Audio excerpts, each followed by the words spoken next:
how do we prepare well on the negotiations front? We all know we are the best. We feel negotiations, because clearly in numbers we cannot measure negotiations. So how do we do it effectively, and how do we go into that board meeting prepared 100% and go for the objective? Over to you, please.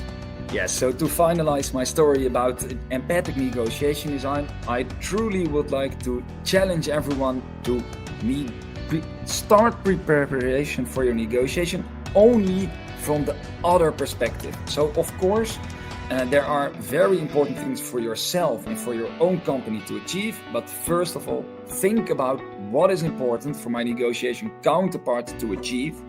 List down all the variables in the deal before you enter it, and think of, okay, what are the important variables to achieve for my negotiation counterpart? What are the variables that he or she will probably bring up in the negotiation? And already write down for yourself how you're going to counter them. Because of course, that is one of the most important things. And that actually is a nice bridge towards some tips that I prepared for you to include in your negotiation preparation.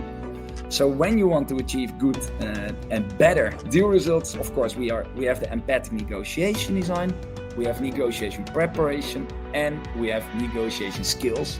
On the third point, I will tell you a bit later, but first let me start with giving you some tips on how to prepare for your negotiation.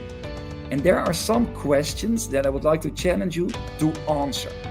So the first one, and of course we discussed that, is what is important for your negotiation counterpart to achieve. The second one is prepare all your expected arguments from yourself and for your negotiation counterpart in advance, and write down on how you want to counter them. Next to that, it's also very important to only give proposals that are conditional. So never give something away, always ask something back before you give anything away in the negotiation. Very important, especially when it comes to win-win negotiations, is the fact that you check the power balance.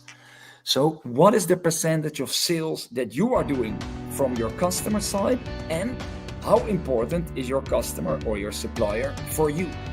Because when the stakes are high, it's important to know this, because this will affect your negotiation strategy, of course.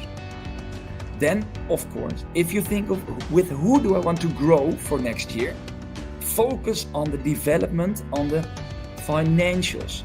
For example, when I worked for the large global retailer and I worked on my strategy, for example, for 2024, I thought of, okay, I only want to grow with suppliers that have good margin and they have an improving margin.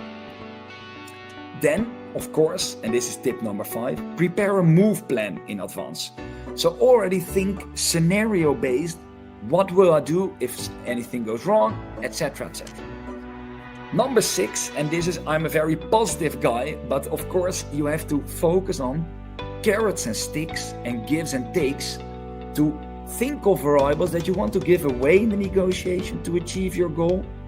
And of course, how can you, let's say, be the hardball negotiation guy or girl to make sure that you can hit your negotiation counterpart. Then it's important to have an escalation plan, and this is more a soft one but very important, what is the negotiation style that you're going to use?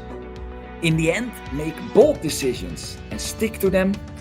And I will not go into detail here, but feel free to add me on LinkedIn and I will send you extra information.